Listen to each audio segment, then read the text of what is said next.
It is the last time. Part 3. This final installment concludes the series and may serve more as an addendum to enhance what has already been said, since most things were covered in Part 1 and Part 2. However, I will reiterate a few things to begin with, for the sake of any who may not be familiar with those things spoken of in the first two parts, hoping that perhaps the things to follow will be better understood. In the previous segments, quotes from the apostles were used to show that they believed the last days had already commenced, and that they themselves were living in the last days at the time.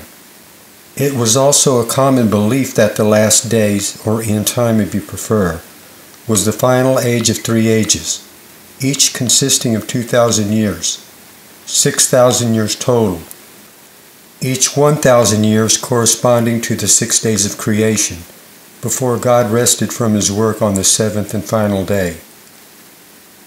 On the 4th day of creation, God created the heavenly lights, and the sun appeared for the first time. The 4th day is the middle day of the week, with 3 days before and 3 days after. Thus, the creation day of heavenly luminaries divides the week into 2 parts of 3 days on either side. Now consider that the lamp for the service of the temple was also fashioned in like manner. The center lamp, being the shaft and the base, bore the other 6 lamps, 3 branches coming out from the one side of the shaft, and 3 branches coming out from the other. So being, from either end the center lamp was the 4th lamp, as was also the case in the creation of heavenly luminaries on the 4th day, in relation to the other days of the week. Ancient Jewish tradition holds that the 7 lamps allude to enlightenment and symbolize the 7 days of creation. The center lamp and its shaft stood upon the base, representing the light of God, and was central to all the other lamps, which without, the other branches and lamps had no foundation.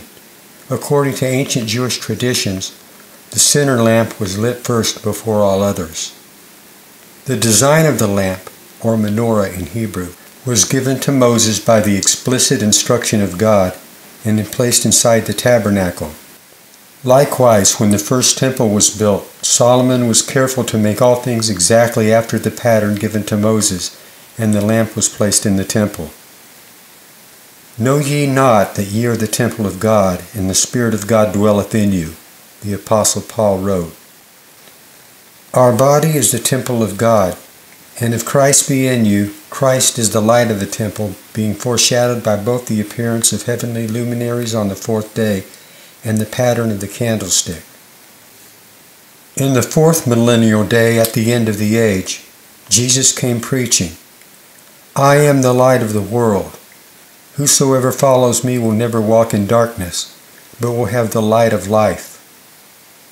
The 7 days of creation foreshadowed salvation, the coming of Christ when 4,000 years were fulfilled, the history of man from beginning to end before it is past, and the 7-day Sabbath, which, unlike the other 6 days, had no closure, because there is no end.